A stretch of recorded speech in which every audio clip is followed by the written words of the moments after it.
What's going on, everybody? Fair use, fair use. I apologize for the late start. I thought I was going to get started around 30. Don't hold it against me, all right? You know how I do some days. All right, this is Roots Maneuver. Witness to fitness. Got the instrumental version going right now.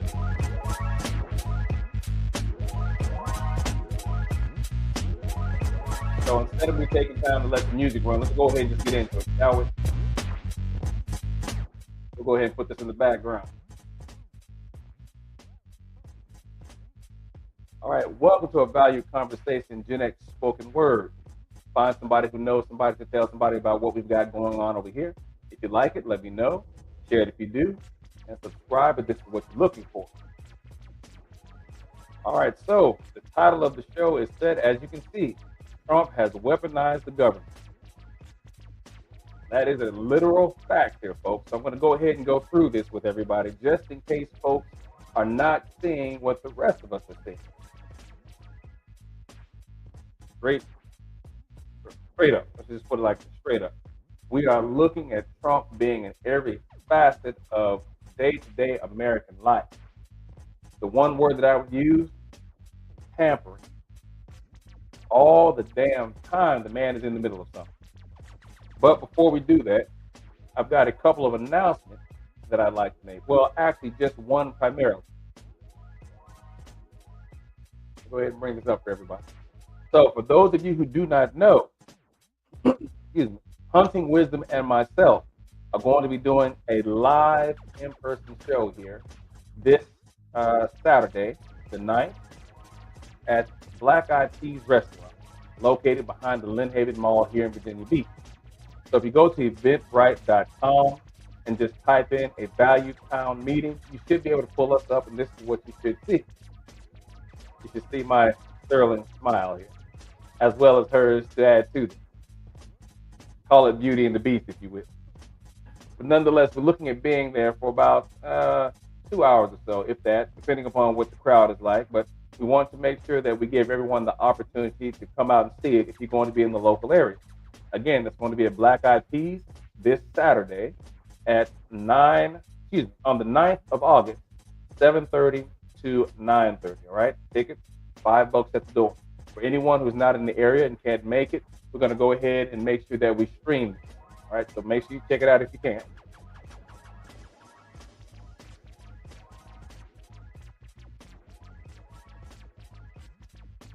All right, pushing that aside, let's go ahead and get down to it, because I know some of you have got to get up for work in the morning.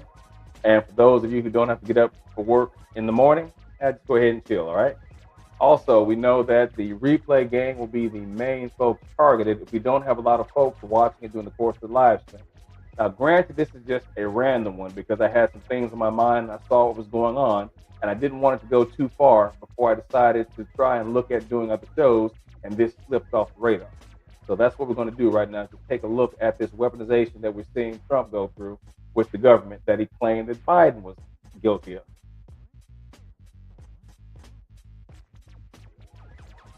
Before we go any further than that, now we know I'm trying to keep tabs of everything, right? Trying to do everything to where as we section everything out, kind of mark it so you can go to the particular piece of the conversation you want to see.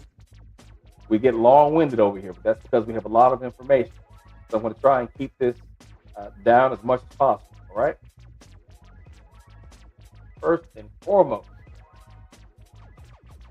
did you know that Trump was looking to prosecute Beyonce? So apparently Trump had this claim here that she had received money, about $11 million, to be a part of Kamala Harris's presidential campaign. Now, granted, this is coming back from the 27th of July, right? So bear with me. President Donald Trump over the weekend called for the prosecution of music superstar Beyonce based on something that did not actually happen. Now, we all know that Trump is going to pull something out of his rear orifice and then claim, oh, yes, this happened. It did. It's a terrible thing. It's so terrible that they need to apologize for this terrible thing that they've done. But as always, can you ever really find anything that actually took place? No, you can't. But we always know if Trump says it enough, somebody's going to believe it, and eventually somebody's going to open an investigation. Trump claimed in a social media post that Beyonce broke the law by supposedly getting paid $11 million for her endorsement of Democratic presidential candidate Kamala Harris during an October 2024 event in Houston. But there is simply no basis for Trump's claim that Beyonce received an $11 million payment related to the Harris campaign, let alone for the endorsement in particular. Now, I'll just leave off with this last bit right here.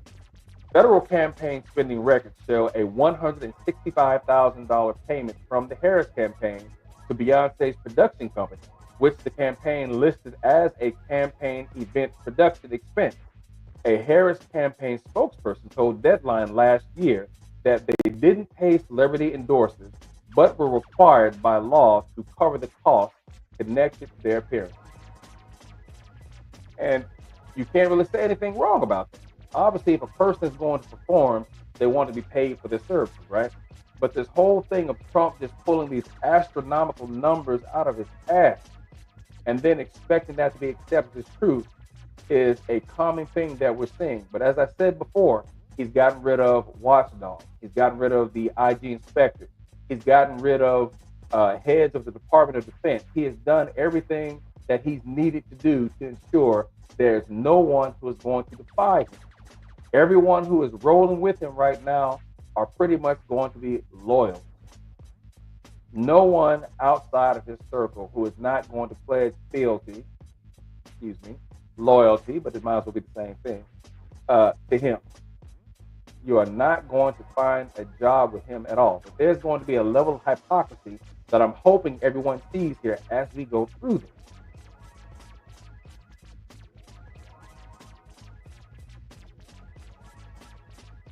Now, if that wasn't hysterical enough,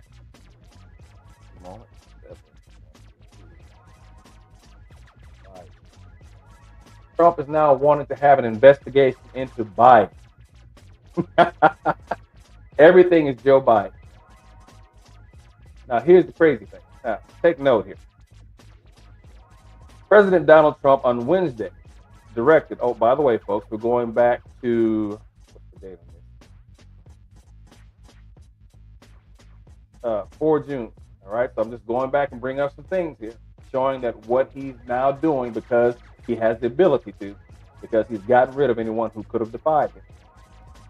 President Donald Trump on Wednesday directed his administration to investigate Joe Biden's actions as president, alleging aid masked his predecessor's cognitive decline and casting doubt on the legitimacy of his use of the auto pen to sign pardons and other documents.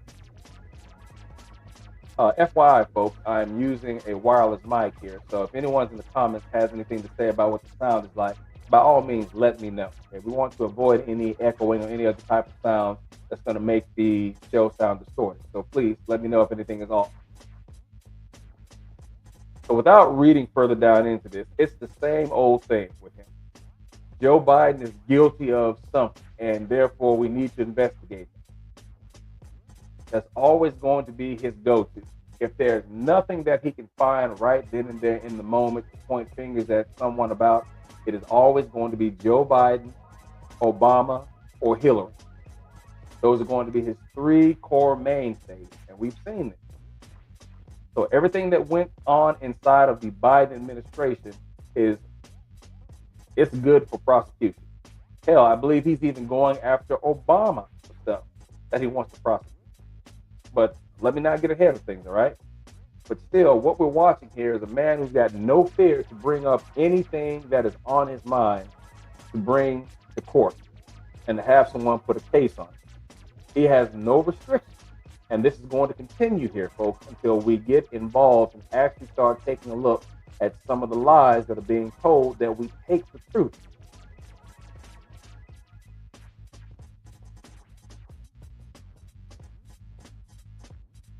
Now, moving on to something a little bit more recent here. We've seen here now where Jack Smith is now the target of investigation. by Trump. Now, I put a video out just earlier today, a small 3-minute short. I know some people think short to be 15 to 30 seconds or whatnot, but damn it, YouTube gave me 3 minutes. So I used 2 minutes and 53 seconds of it to put out what I needed to say about Trump wanting to prosecute Jack. Jack Smith was doing his job. There was nothing out of the ordinary that he was doing other than what has been given to him by mandate. But for whatever reason, Donald Trump claims that there was election interference from Jack Smith. And for what reason could he come up with? He was claiming that Smith was trying to interfere with the election because of the fact he was trying to speed up the proceedings. Now, as I said in the video that I put together, for those of you who haven't watched it, Jack has what was known as prosecutorial. I want to say prosecutorial perspective, or that's not the way that I want to put it, but it was within the wheelhouse for him to do what he was doing. Prosecutorial discretion. Oh, there it is. So many acronyms. Prosecutorial discretion is what Jack Smith had at the time. And because of that, he can determine the speed of cases he wants to bring based upon the evidence, right? But instead of me sitting here fumbling back and forth trying to remember all this, let me do this instead. How about we kill the music for a second? And I just go ahead and roll the video. That's probably the best way to make this happen, being that I'm stumbling all over myself. All right, give me a moment and let me see if I can bring this up for everyone to check out.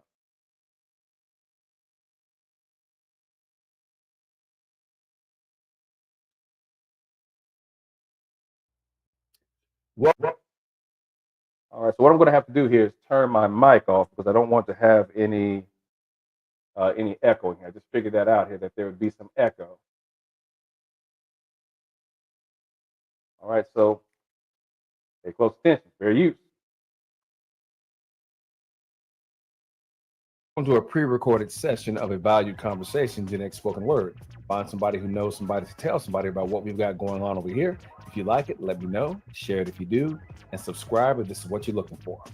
In the latest round of Trump efforting, Donald Trump is claiming that he has the ability to now prosecute former special counsel Jack Smith for election interference. Now, what are the claims of election interference being brought forward? Simply made here. Donald Trump is claiming that Jack Smith was trying to speed up proceedings in Trump's election interference case. That's pretty much the gist of it. There's nothing concrete set in stone other than claiming that the trial dates and everything was moving too fast. Therefore, it was election interference. But here's something I want everyone to consider here. Being that everything is in favor of the prosecutor, Jack Smith had what is known as prosecutorial discretion. Prosecutorial discretion is a critical aspect of the criminal justice system that gives prosecutors significant influence over the speed at which charges are filed. So you know me, folks, I always bring receipts.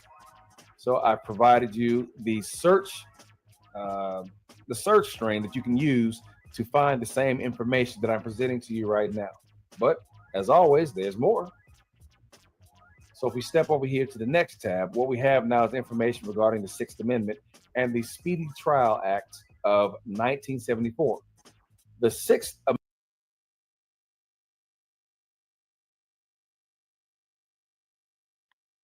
All right, now, as I said, folks, here, I made sure to find as much relevant information as possible showing why Trump cannot prosecute Jack Smith, because literally Jack was doing his job. And right about now, I'm going to go ahead and emphasize the Sixth Amendment as well as the Speedy Trial Act of 1974, which further cements the fact that Jack Smith was doing his job, thereby leaving no room here, or at least you would think, in government for Donald Trump to create some type of prosecution out of thin air. Fair use. Amendment to the U.S. Constitution guarantees the right to a speedy trial for those accused of crimes. The Speedy Trial Act of 1974, a federal law, further defines and enforces this right in federal court by setting specific time limits for trials. While the Sixth Amendment establishes the right, the Act provides a framework for its practical application. So, literally, this is what Trump is complaining about. He is trying to prosecute Smith for following the law and the processes given to him per mandate, all right? Last thing, Sixth Amendment. This amendment ensures that defendants are not subjected to undue delays between arrest and trial, which could lead to prejudice, anxiety, and difficulties in mounting a defense. So, whatever Donald Trump believes here, he's got nothing that gives him the ability to even attempt to prosecute Jack Smith. But we know he's going to try, right? If he didn't try, he wouldn't be Trump. If you like it, let me know. Share it if you do. And subscribe if this is what you're looking for. Thank you for joining me for this quick short. John Henry out. Welcome to a pre-recorded session of a valued conversation.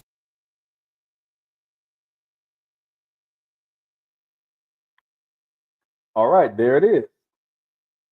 Now, of course, I was stumbling through trying to say prosecutorial discretion, but I hope information there makes it clear what I was trying to say and gives you a better background. Again, if you look for Jack Smith draws Trump's ire, you'll be able to find it out there on YouTube, or just go to my page and take a look at the list of videos that I have. Look under live, and you should see it there.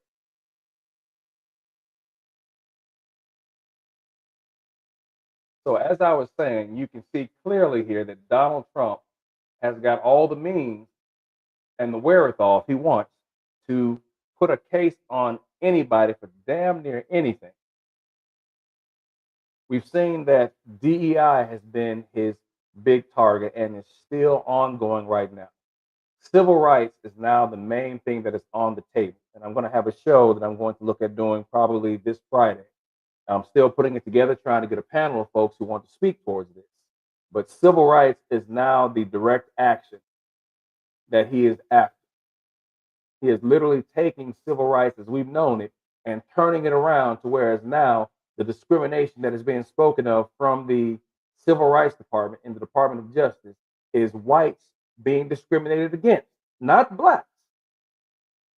Any and everything that we thought the Civil Rights Department stood for, Trump has now bastardized it to whereas now anything that is considered to be a part of Black history, Black culture, Hispanic, you name it, is now racist, divisive, and revisionist.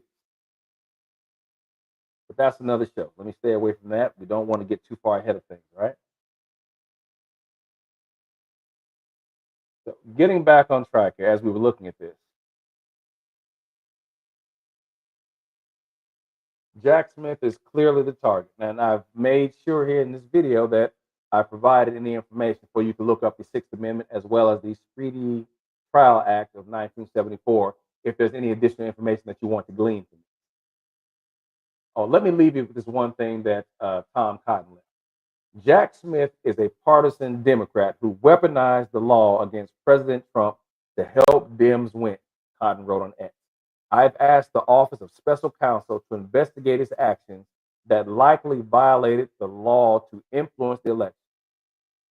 Here's the key thing I want you guys to look at this. He's claiming that the Democrats weaponized the law against Donald Trump. That has been the key word next to, what was that other expression? Lawfare. Weaponization of the government and lawfare became the two key terms all throughout 2004 that was being used in order to try and claim that Joe Biden was trying to use the government in a weaponized format to benefit the Democrats.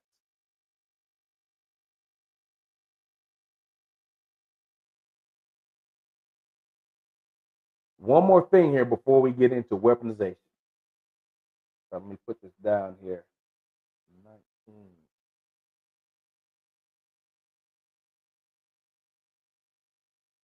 So I want you to take a look at what's here on the screen. Pam Bondi seeks grand jury review of Obama-era origins of Trump-Russia investigation. Are you serious? Seriously, are we doing this again? Are we doing this? Trump is still fixated on Obama. He is still there. That we have to go all the way back to 2016, or actually 2017, and this whole Russia deal. He has got the means, as I said before, that he can open up and put a case on anybody now, and that is what he is doing. So he really thinks that he's going to be able to bring Obama in for questioning and to bring up this whole deal of Russiagate. Now, it was already proven to a degree that, yes, there was benefits that they received from Russia interfering with the election. We know that Barr jumped up with his 1.5 pages of whatever notes he put together to put the Mueller investigation off to the side and dismiss it for the most part and claim there was no wrongdoing found in the direction of President Trump, which we know is not true. But rather than get back into all that, let's just understand here that Trump is not going to let this go. And now that he's got the government literally in his hand, he can pull anyone into this because he knows he has the loyalists who will do this.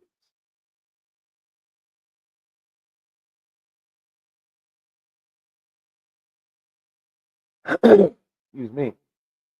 Attorney General Pam Bondi has directed that the Justice Department move forward with a probe into the origins of the Trump-Russia investigation following the recent release of documents aimed at undermining the legitimacy of the inquiry that established that Moscow interfered on the Republicans' behalf in the 2016 U.S. presidential election. Bondi has directed a prosecutor to present evidence to a grand jury after referrals from the Trump administration's top intelligence official. A person familiar with the matter said Monday. That person was not authorized to discuss it by name and spoke on the condition of anonymity to the Associated Press. Fox News first reported the development. Oh, hey, we got to make sure that we listen to Fox News, right? I mean, after all, any news organization that got hit with close to $1 billion for false information, misinformation, disinformation, obviously they've got something to tell that everybody wants to take as truth. But going through this, all we're going to see here is just the petty pissiness that Trump has always had with Obama. And that's all this is. This is just him acting out because he's got the ability to have someone chase you down. But we'll skip. There's no need to continue going into this, right? Because here's the big thing I want to talk about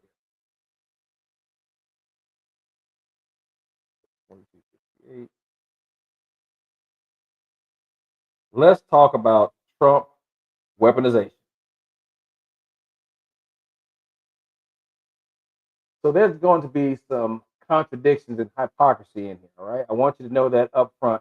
Don't be surprised because we know that a lot of tweets that Trump has put out over the years have not aged well. They have not aged well at all.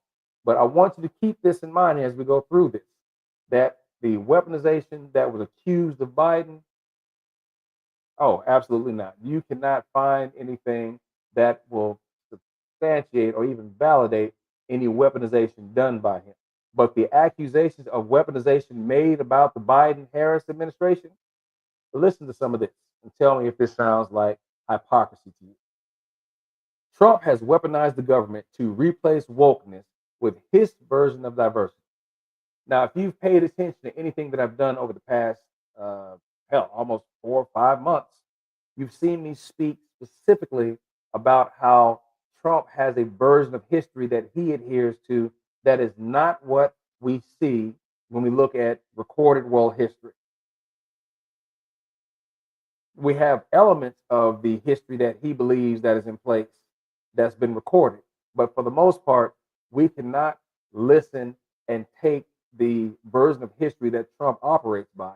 And that version of history is from the Daughters of the Confederacy's tampering with history, starting back in 1910 when they were able to find publishers who would publish the lost cause narrative of the Confederacy, which is the sour grapes that we were left with after the Civil War. Now, again, I put this on the Union Army or anyone affiliated with the Republicans back during that time frame. Because after the Wormsley Conference, where the Republicans won the presidency, only because of the fact that the Democrats at the time, the Southern Democrats, who were the racists, who are now the Republican Party that we see today, before the ideology switched in the mid 60s, they said, Republicans, you can have the presidency. We don't have a problem with that. But if you're going to take the presidency in exchange, because people say a fair exchange is not a robbery, and in exchange, we want you to take the Union troops out of the South. And as soon as they did that, all the progress that had been made from 1866 up to 1877 was undone just like that. As I said before, not to take it too far back to the Reconstruction period, which lasted from 1866 until 1877, blacks, or should I say, formerly enslaved individuals, blacks, they had made their way into society as doctors, as lawyers, teachers, scientists, or what we can call science back in those days. But we had that type of progress that we saw in the black community. And as soon as the last Union Army was taken away to enforce this, it was almost as if the war was not even fought. Enter Jim Crow, which is what we're trying to avoid right now, the resegregation of America, which is what we're seeing. Again, I'm going to try and reserve a lot of that for another show that's going to deal primarily with those offenses. But for right now, just understand that where we are right now, this whole idea of diversity, Trump is bastardizing it and turning it around and putting it on his act. It's not news that the government is using withheld federal funds, the threat of block mergers, and other strong arm tactics to exploit pressure points and impose President Donald Trump's version of diversity on the country. It is new that the efforts are yielding results. Now take a look at this. In higher education, the Department of Justice has transformed its Civil Rights Division into a strike team against what it views as unwarranted and illegal diversity efforts in higher education. Now, we've seen here that Trump himself is literally going after institutions who he believes are still engaging in diversity, equity, and inclusion. He sees this as racist and as divisive, and it's a horrible thing that needs to be stopped. In private enterprise, the Federal Communications Commission approved a $6 billion merger between Paramount and Skydance only after in writing promises to dismantle diversity initiatives. Now, if you recall here, one of the folks who caused some fallout for this at CBS was the Colbert Show. And I think they're going to make mention of that in a moment or so. In the media, that Paramount merger also hinged on commitments that CBS News reporting will be fair, unbiased, and fact-based. Given the furor raised by Trump and others over 60 Minutes, the implication is that there will be changes. And so there was also a full report from CNN. Here we go. Now, this is what I was talking about when Stephen Colbert's show is going to be sacked, pretty much canceled. Just as its parent company was agreeing to a diversity of opinions in programming, CBS also coincidentally cited financial losses to cancel The Late Show with Trump critic Stephen Colbert, who called Paramount settling of a lawsuit with Trump related to 60 Minutes a big fat bribe. And I can't say he's wrong here. All of a sudden, we don't have the money. As much success as Stephen Colbert's show has had over the time it's been on, you're trying to say that you have financial loss, therefore you have to cancel the show? Who buys this? In sports, there's no evidence yet that Trump is willing to follow through on his threat to hold up a new stadium for Washington's football team, now called the Commanders, unless owners revert to calling it the Redskins. The team has rejected the idea. Then again, preseason camps are just now underway and Trump has been out of the country. So Donald Trump has literally said that if you don't change it back to the Washington Commanders, you're not going to have any money for your stadium. How in the hell does the president just start showing up in all these matters that are beneath the White House, beneath the government itself per se, and start determining where funds are going to go? Does this or does this not sound like weaponization? By all means, anybody out in the clouds watching, there's a chat feature over here. Feel free to make a statement if you want to. And for those who are catching this who are part of the replay gang, make sure I hear something if you've got something to say.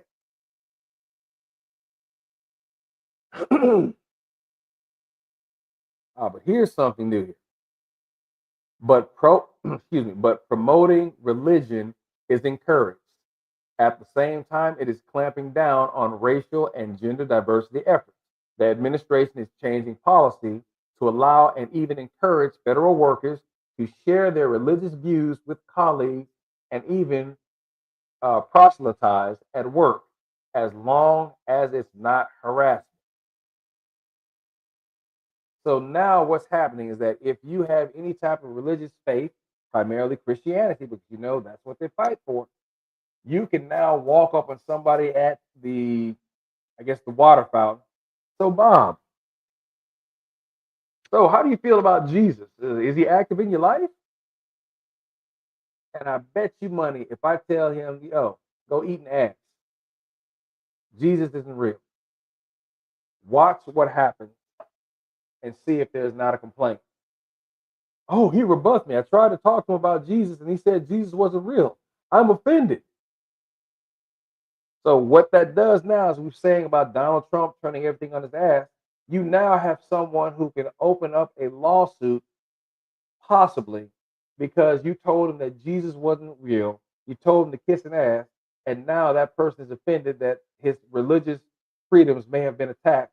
Therefore, he's suing. But let's go ahead and go down the line. Let's go down the line. All right, so making the most headway on the campus. Now, again, we're talking about Trump's weaponization. So you should have already seen a fair amount of that already from just a little bit that we discussed in the opening aspects of the article.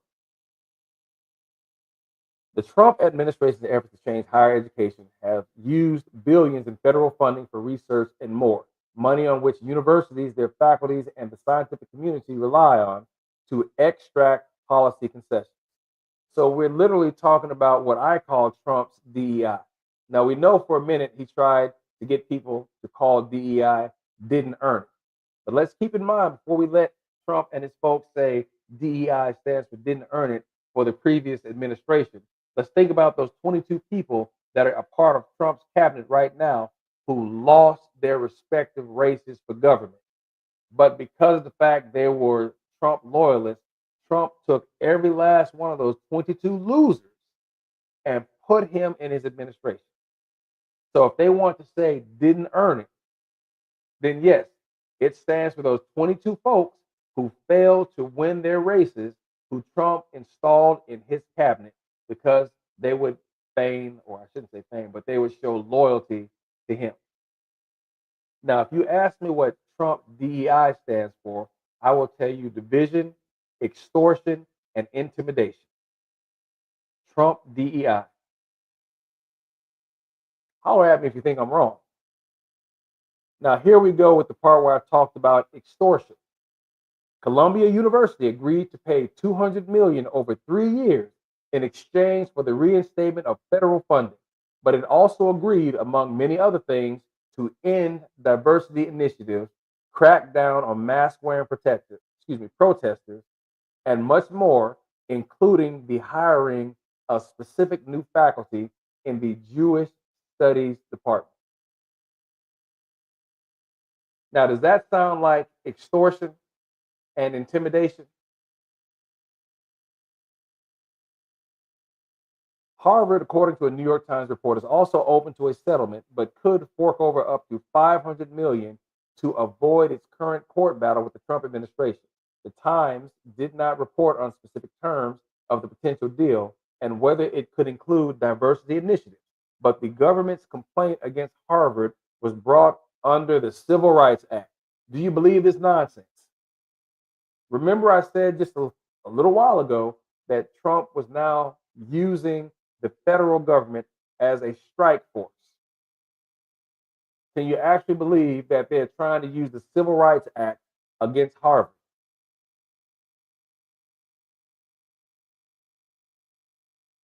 Oh, so there's more to see here, but that's just a little bit that I'll start out with. Okay, unbelievable. So we have more to say here about this. Let me finish it out here at the bottom of this particular section. When Trump targeted federal funding for NPR and PBS, because remember, he also wanted to go against commercial entities that were not putting on the program that he wanted. He accused them of woke propaganda. He signed legislation pushed by Republicans on Capitol Hill to claw back previously appropriated funds for public broadcasting, but the cuts are likely to hit local stations in rural areas hardest. So there was money already allotted that Donald Trump decided, no, you don't get that money. You woke activists, you're not going to get this. We're taking this back. Now I want you to ask yourself, what is happening with all the money that's being kept, that they're taking back from all the programs that they're cutting? USAID, Planned Parenthood, the sciences. Think about all of these areas where money has been allotted that Trump has taken back. Where do you think this money is going? Hold on to that thought. All right, anti-DEI AI. Trump has been reluctant to pursue any sort of regulation for AI, but he did issue an executive action that aims to make sure the federal government only interacts with AI models that scrub DEI, which is ironic since a major problem identified in AI is that it relies on inputs from humans and has been shown at times to be racist and anti Semitic. And we're talking about Grok. That was Elon Musk's baby. Remember now, Grok had turned around and said Elon was the biggest purveyor of misinformation. And they went in and filtered some aspects of Grok in order for him to not view Donald Trump, whatever the Project 2025 argument was at the time, and Elon Musk as being negative. Now, believe it or not, folks, AI still has a master right now. Okay, here's the latest one here. I sent some information out. I don't know if anyone caught this. Anti-woke test for teachers in Oklahoma. So you literally have teachers now, if they're coming from blue states or whatnot, before they're allowed to teach in Oklahoma. Now, this is what they're passing. I don't know if it has passed or they're in the process of passing it, but they make them take an America First exam to ensure that they don't try and teach woke propaganda. Now, before we go any further, let me just say something right now. So I want you to take a close look at the hat that I have on my head right now. This is a minor design of my own. So I want to make sure that we take woke back. It's become a joke that people have let the conservative side have their way with for far too long. What we're seeing right now happening in America is because too many folks have sat on their ass and watched things occur that should not have gotten to this point if they were more vigilant. All right, so I want you to see what I have for woke. This is an acronym I came up for. Woke. When our knowledge expands. I want you to remember that, folks. When our knowledge expands, inspiration soon follows. All right, that is an original quote. All right, I want you to make sure that whenever you hear woke, you let people know when our knowledge expands, inspiration soon follows. Enough of the nonsense, folks. We need to get active on this. It's time to take it back and make sure that the phrase woke is applied appropriately. Now, after our public service announcement, back to the main program.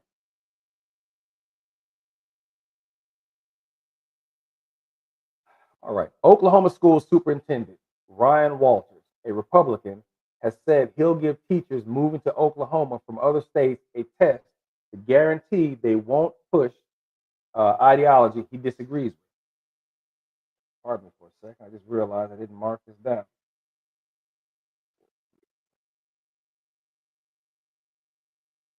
So when you move from any other state, he wants to make sure that before you teach, we're going to make sure that you don't bring any wokeness with you.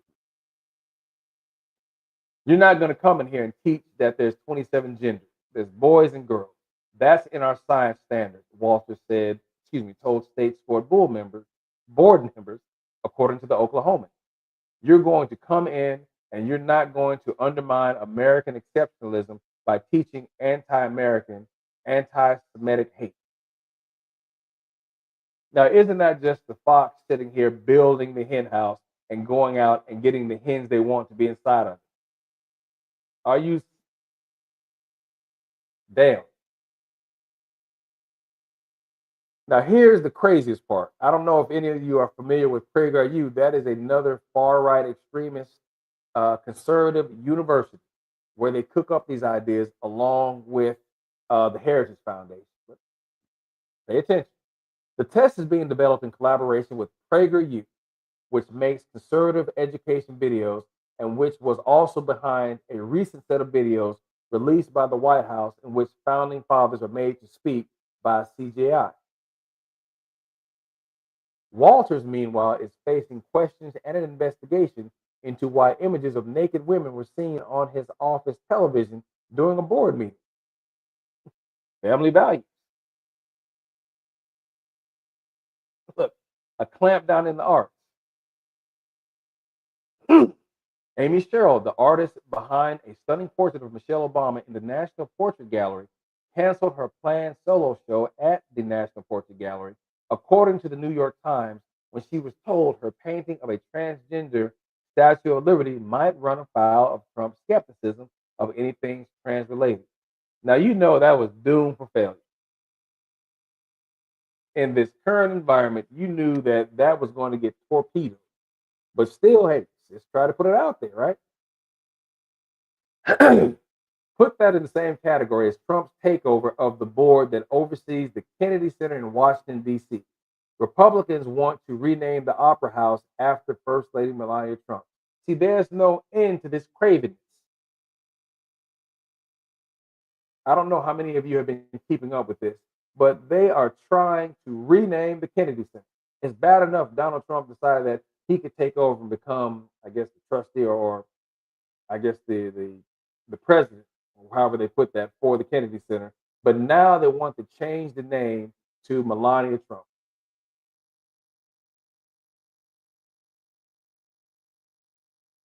When have you ever seen a president insert himself into the daily functionings of the company to the level that Donald Trump has? You haven't. Oh, but let's keep going. While the pressure is real and widespread, it has not snuffed out criticism of Trump himself.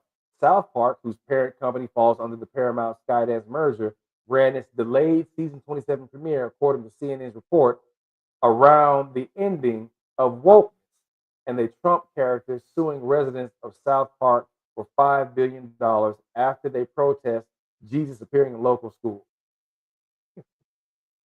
Yeah, Matt and Trey have zero chill, but they did go ahead and put a new video out here, or at least a new season, the episode, and Trump got at them as quick as he could, no doubt about that. Now, sure enough, there was an apology, but we knew that coming from those two, it's more or less a prank. But they ran Trump's, I don't know, image, whatever you want to call it, around that TV show or that season episode, butt naked. Yo, again, no chill for these cats. But again, Donald Trump, of course, had something to say about that. Remember now of his bullying of CBS to say that, oh, well, you edited the Kamala Harris interview about me. But funny enough, there was editing that they had found that Trump had done also. And this was done at CBS. But we're not hearing too much about that now, are we? Oh, no, we are not. All right, so we see here, we're looking at the clampdown, as I said, of the arts of, remember, if not mentioned here, also we need to keep in mind not just the National Portrait Gallery being hit up by Trump, but keep in mind the Smithsonian, where we had the Black History exhibit that was labeled again racist, divisive, and revisionist. And the only reason that you have those knocks against it is primarily because Trump subscribes to the history as put forth by the Daughters of the Confederacy. Again, the lost cause narrative of the Confederacy. That is what Donald Trump follows. So therefore, anything that we know to be divisive and racist, oh no, not under Trump's view of diversity. Black history is racist. All right, not the white slave owners who beat, whipped, maimed, raped, murdered. No, they're not to blame for anything. It's blacks fighting for their rights, fighting literally for their lives, escaping to ensure that they have lives. Oh no, that's all a lie. That's all racist and divisive, according to Trump. So let's go ahead and scan back up here over a few things. We look at anti-DEI AI. Grok is a racist. We know that because machine demonstrated that. We've seen Trump putting pressure on the campuses. But one thing that was left out of here, I don't think we talked about the law firms that Trump also leaned on early in his presidency to force them to do work almost $200 million worth of free pro bono work if they wanted to make sure they got their security clearances back. Look at what this man is doing to the government, right? So let's get into the bonus round.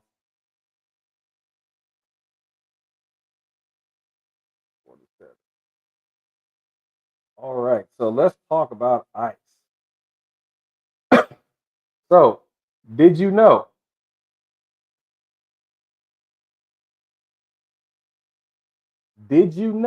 that new ICE agents get a $50,000 bonus? Where's this money coming from? All of a sudden, you've got 50 grand to give to people to be a part of ICE. 50 grand. But let's go ahead and add something else to this. These people who are being recruited to come to ICE, what level of mentality do you think these people are going to have? Are there really folks who got the temperament to be enforcers of the law, even if it is immigration? Do they have the right temperament to be in this position? What do you think is going to happen now? We already have people jumping out of vans or cars with masks on, with just plain T-shirts, no type of insignia, identifying who they are, yelling ICE or police or whatnot, and snatching people up. Now there's an incentive to give these folks $50,000. Let me get some of this stuff out of the way. Hold up, folks. See, I'm getting slow on my side here. Speed this up. So we're giving folks, or let me not say we, but folks are now being given 50 grand to join ICE. But here's something else that you probably don't know if you have not been following. If you join ICE right now, you also have your student loans forgiven.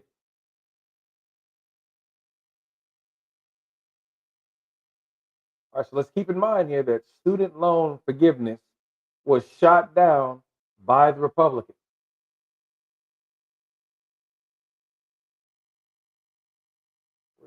Where is it? Here we go. So this was back in December of 2023. House votes to repeal Biden's student loan repayment plan. The House on Thursday voted to repeal President Joe Biden's new student loan repayment program, though the Senate has already rejected the GOP-led effort to kill the policy. The legislation, HGRS 88, to nullify Biden's income-driven repayment plan known as the SAVE plan, passed the House on a 210 to 189 vote. So I just grabbed a little bit of that information here just to set the stage for what we're getting ready to discuss right now. But as you know, loan forgiveness was shut down and kicked out the window, right? So riddle me this, Batman. How is it now that not only do you get 50K signing bonuses for joining ICE, but now you have student loan forgiveness? And of course, they give you a Trump poster as well. Do you believe this buttery bullshit? Again, where is the money coming from?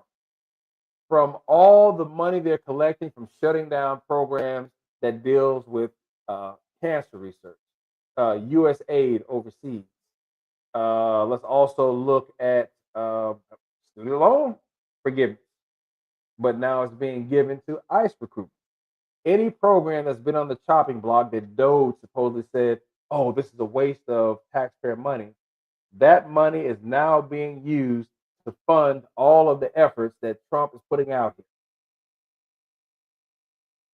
The Department of Homeland Security is offering new immigration and customs enforcement recruits signing bonuses of up to $50,000 and student loan forgiveness as the agency, suddenly flushed with cash, seeks to meet President Donald Trump's goal of hiring 10,000 new ICE agents and deporting 1 million people a year. Look at this blatant damn racism. So because they've cut all these necessary programs out of the way and they're just pulling the cash in, they now have money to spend on this nonsense, such as finding more people who don't have the temperament to be in any type of federal enforcement position to round up people to hurry up and get them out of the state before the midterms and the next election.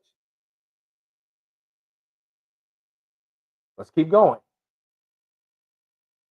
With the help of major funding from the mega bill Trump signed into law this month, DHS on Tuesday launched a new ICE campaign titled Defend the Homeland, with recruitment posters featuring Trump and DHS Secretary Kristi Noem, along with pay benefits aimed at drawing the next generation of law enforcement professionals to find, arrest, and remove criminal illegal aliens, the agency said in a press statement announcing the effort.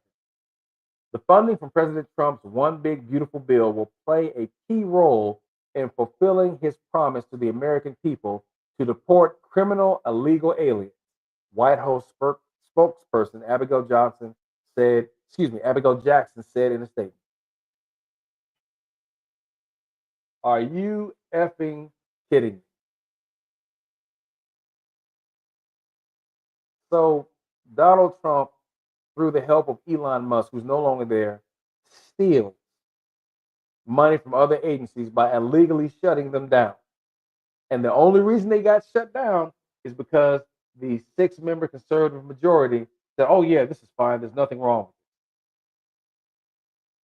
Gave Donald Trump the go-ahead to shut these agencies down. Therefore, now they are, as the article said, flushed with cash that they should not even have, that they are now just dispensing to new ICE agents and giving them $50,000 a pop.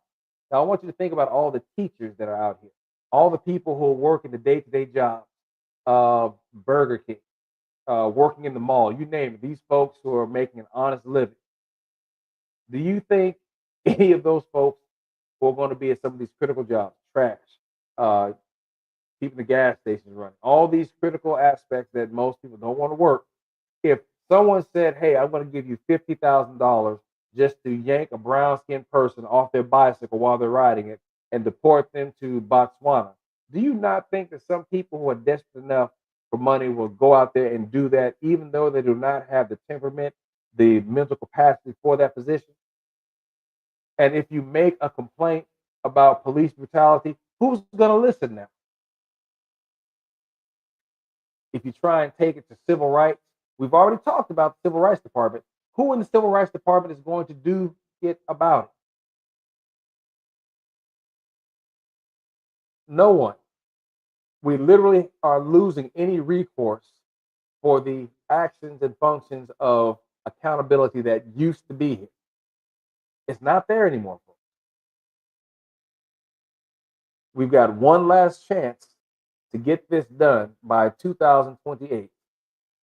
And that's only going to happen if, number one, the judges who are leaving stay in position to prevent any other nonsense from Trump getting onto the stand. Email Bove made it through. If you recall, I believe he was the guy who, I won't say successfully defended Donald Trump, because there was no defense. But again, when I say defending Donald Trump, we're talking about during his impeachment. It was one of the two impeachments. If we had the type of government when Richard Nixon decided to resign rather than go to jail and be caught up, if we had that type of Congress, Trump never would have made it this far. But we don't. We have a society that is growing up on reality television. Everything is a vote. Everything is popularity. But I want you to know, folks, if you voted for this and now you're starting to feel the pain because you thought it was just going to be skin folk like me, brown folks, yellow folks, whoever, folks, you thought it was just going to be us affected by this, welcome to it. You caught this also. Yes, and leopards do eat people, whether you realize it.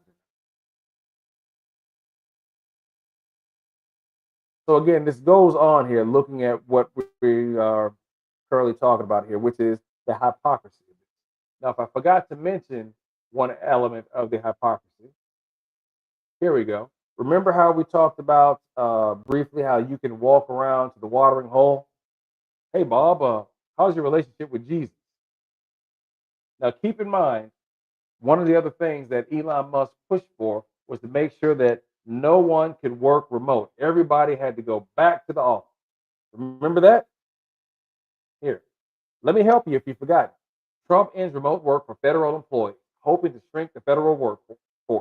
This is back from January 21st. Matter of fact, the day after he walked his ass in the office, he started striking things down.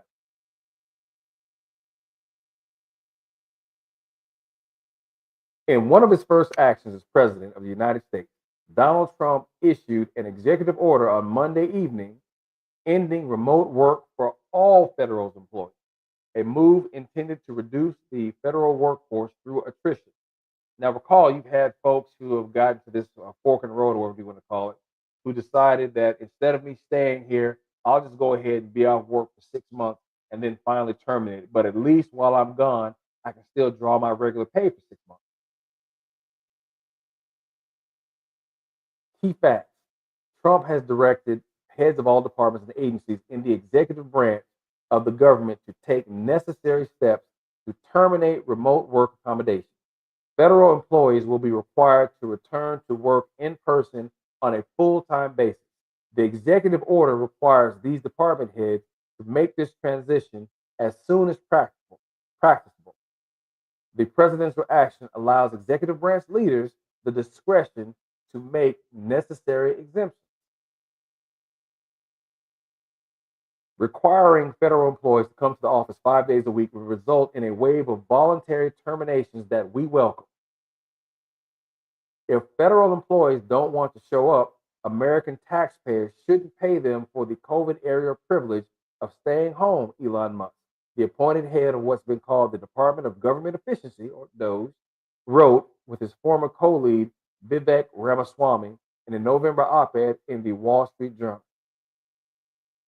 So I'm not going to bother going through that anymore here, because we already know that both those guys, Musk and Ramaswamy, are pretty much out. They're done here. And remote workers were told to bring their tails back to the office. Aha. Hold up for a second, though. Now, again, U.S. to allow federal workers to promote realism in workplaces. But there's one aspect of this. Which other articles? Let me jump back over here. I'm missing. Where is here? In one of the articles here, it is stating that if you are of a religious capacity that you need to have time off because of your religion, guess what? You can work remote. Uh, I'll hunt for this in a second, but hear me out.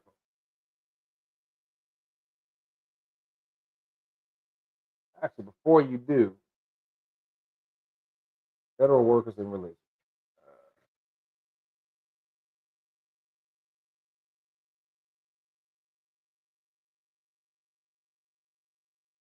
U.S. to allow federal workers to promote religion in workplace. Federal employees may discuss and promote their religious beliefs in the workplace, the Trump administration said on Monday, citing religious freedoms protected by the U.S. Constitution. Agency employees may seek to persuade others of the correctness of their own religious views. In the office, wrote Scott Cooper, director of the Agency of Personnel Management, the U.S. government's human resource agency.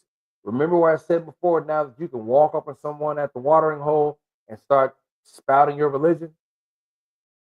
And if other folks want to join in and you almost start a prayer group there is nothing to really stop anybody from saying anything about it anymore.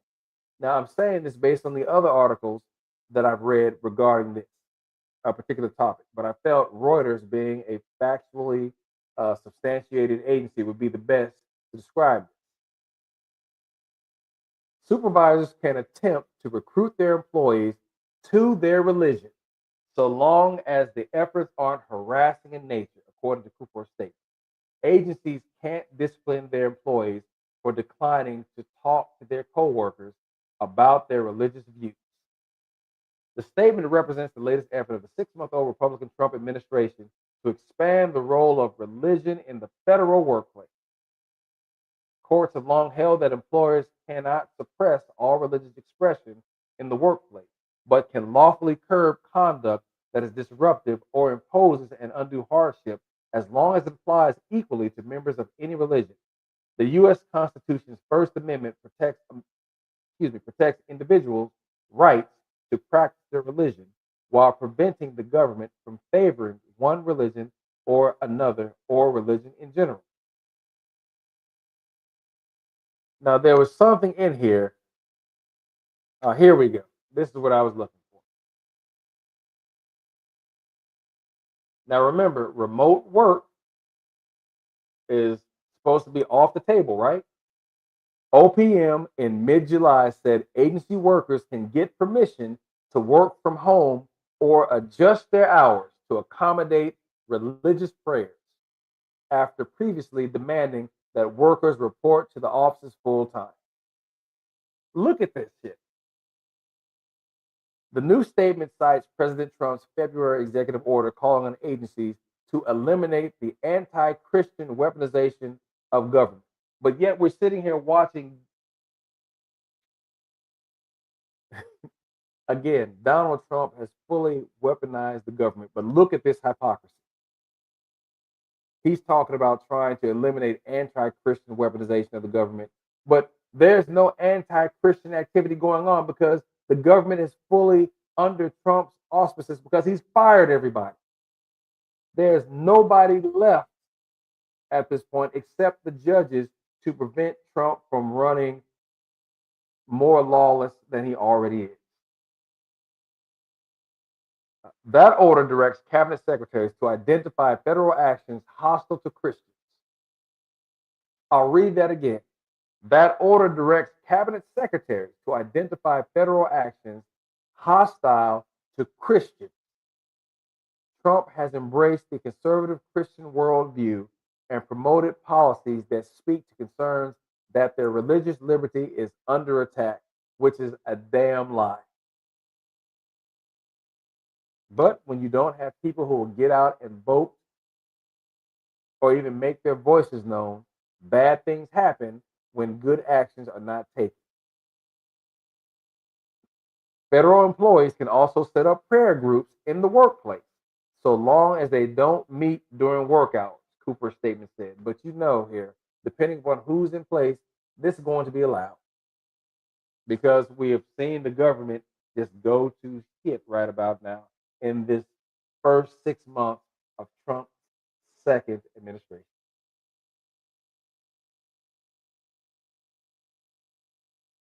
Well, we're at an hour and 5, folks. So I don't think there's really much that needs to be done here. Or should I say done anymore. There's no more that I can say that cannot be seen in and of itself of what is happening right now.